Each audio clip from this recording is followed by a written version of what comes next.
Hello, my friends. I'm glad you're still with me after all these videos about the core wound, which is a pretty heavy subject in a way, isn't it? It's the thing that keeps us really stuck in what we call the matrix because it's the emotions, it's the unresolved emotions that we all carry inside of us until we meet them right in the core with a loving attitude. I'll tell you, it has shifted somewhat for me just by talking a lot about it, and it's kind of with me a lot because it wants to be spoken, and it also wants to embody itself deeper in me, which means that whatever I share here is also my own process. Definitely deepening. It's not new to me, but it is deepening it. And there is something where before I would definitely be present with whatever would arise in me with a loving, welcoming attitude. But now, after I've talked so much about it and so much clarity has been coming in, it feels more like I'm like turning towards it, like making 180, like, yes, I'm coming for you, It's a new energy to meet it in that way. And that's what I have shared a little bit about. And maybe that's what some of you also are feeling. Those comments that some of you have made, left some beautiful comments. And so I really hope that this inspires all of us. I'm just as much part of this as anybody else. And to inspire us to really bring every part of us home. And I want to just talk a little bit today about that we cannot bypass our way out of the matrix. And that's what many people do. I talked about it lately also. You can be a very good meditator, you can meditate, and just, be with God in whatever way that means. But if there still is some unresolved in there, and if we have not learned how to how to resolve it, basically, how to include it and bring it back home to our wholeness, it's fine to meditate, but we can't move too far away as long as, we have this anchor pulling us down because it wants to come along. It wants to come along. It wants to be free and liberated just as much as all the other parts that are enjoying the meditation or whatever we are doing. It needs to come along. So if you are, an avid meditator, I'm certainly hoping that you are including these parts in the meditation, because when we bring it into the meditation, not to fix it or to do something with it, but just to kind of allow it to revel in the ocean of love, in the wholeness, in the energy, in the field. I still love the word the field, which is one of Rumi's, beyond the uh, beyond the wrongdoing and right doing, there is a field.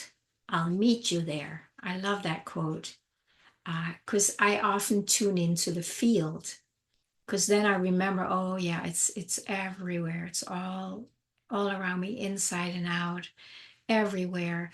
And then it's very easy to just include any parts that are still feeling contracted or imprisoned inside, to just let them just hang out in the field beyond the wrongdoing and right doing. Because what we hold inside is we think it's wrong, right? It's like, no, we give it a no.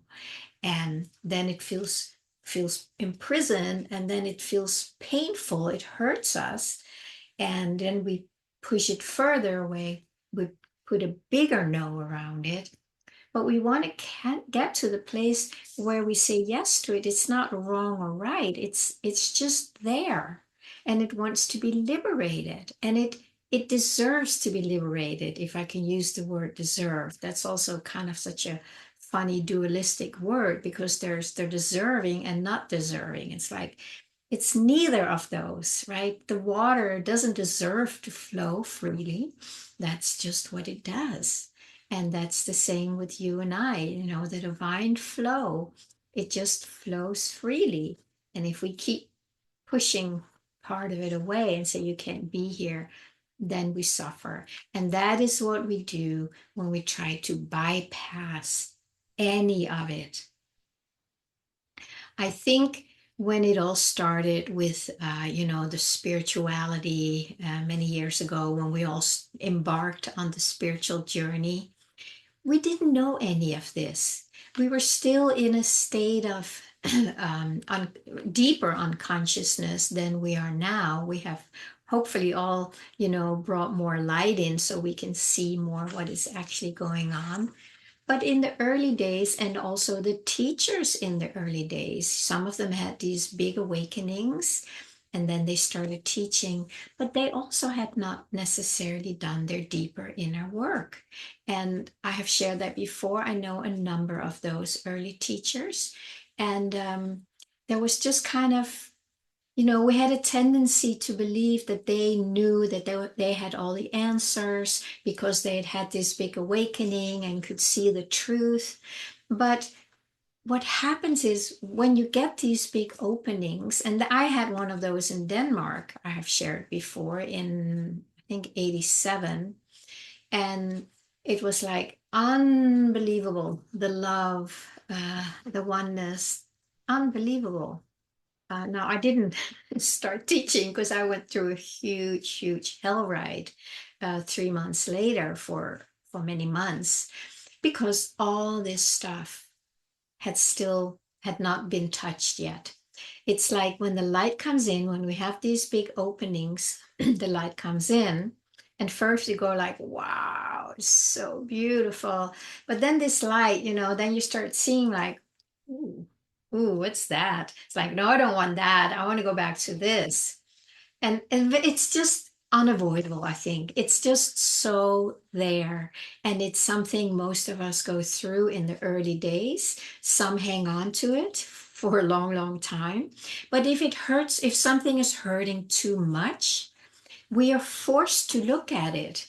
And that's why the hardship that most of us go through, uh, with or without an awakening, I would say, but it is an opportunity, or it is an invitation, right, to open the door to the parts of us that are still imprisoned, that are still suppressed, that are still in the dark and hiding and hurting and don't know what to do with themselves. That's what happens most definitely in the early stages. And that's where a bypass is probably the only thing we know. We don't have the tools yet. We don't have the experience yet. Back then, there weren't many people who were talking about, embodying it and how to be present with it. That was rare. It was there, but it was rare. Now it's much more common and it's much more out there. People are very much aware of it. That doesn't mean it's necessarily easy to do that deeper work, but I think we know better now that we have to. We can't really skate around it anymore, because it just doesn't work, right? You just feel something is not right and you're not free. There's a part of you that's not free. And then at a certain point, that just becomes the journey, just I want every single part of me to be free. And I'm going to do whatever it takes to liberate myself. And so many of us, we've tried so many things. And I think some of them are probably very helpful and some of them not at all. And that's just, that's how the journey goes. And then, but still, I think, we may be chipping off parts of that tightness, that tension, that resistance. It might soften and soften, and then suddenly there's suddenly a new vista, or you meet somebody, or you hear about something, and you connect with that, and then things start melting inside.